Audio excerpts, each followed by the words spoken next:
അല്ല പത്തു ഇജ്ജ് അങ്ങോട്ടാ പോണത്? അതല്ല ഗംഗ. ഗംഗ ഇജ്ജ എടുക്കാ പോണത്? ഗംഗ ഇജ്ജ എടുക്കാ പോണല്ല. ഗംഗെ നീ ഇപ്പൊ എവിടെ പോണു? അങ്ങനെയാണ്. ഗംഗേ ഇജ്ജിപ്പോ എവിടെയാ പോന്നത്? നമ്മൾ പറഞ്ഞില്ലായിരുന്നു അല്ലിക്ക് ആഭരണം എടുക്കാൻ ഇന്ന് പോകുന്നീ.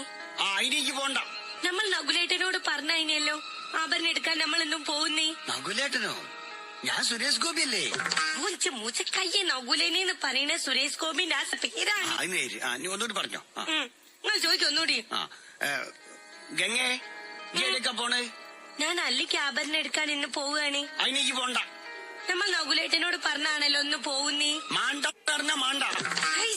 മാണ്ടാന്നൊന്നും പറഞ്ഞില്ല എന്റെ മൂസക്കായെ. മാണ്ട മാണ്ട ജഡ്ജസ് മുന്നിൽ കുത്തിരിക്കും. വേണ്ട വേണ്ട ഇജ്ജ് പോണ്ട. എന്താ നമ്മൾ പോയാലേ? പോണ്ടാന്ന് പറഞ്ഞില്ലേ? എന്തൊക്കെ പോയാലേ? അന്നോളല്ല പോണ്ടാന്ന് പറഞ്ഞേ. വിടമാട്ടേ. അപ്പൊ നീ എന്നെ ഇങ്ക നിന്നും എങ്കയും പോക വിടമാട്ടേ. അയോഗ്യനായി ഇന്നേക്ക് ദുർഗാഷ്ടമി അന്നെ കൊന്നി എന്റെ രക്തത്തെ കുടിച്ച് ഓങ്കാര നടനമാടുവേ. നകുലേട്ടാ നമ്മളിപ്പോ എന്തേട്ടാ പറഞ്ഞേ? എന്റെ കസാലയൊക്കെ എടുത്ത് പൊന്തിച്ചേ. സിനിമയിലോള് കട്ടിലെടുത്ത് പൊക്കണേ. നമ്മൾ അന്നപ്പോ ഒരു കസാരെങ്കിലും എടുത്ത് പൊക്കണ്ടേ? ഇന്നേരാ പാത്തു ഉസ്താറായിക്കിട്ട് എന്റെ അവന്. നമ്മൾ ശരിക്കും പേടിച്ചോടോ എന്റെ കണ്ണു മോറും കണ്ടിട്ട്.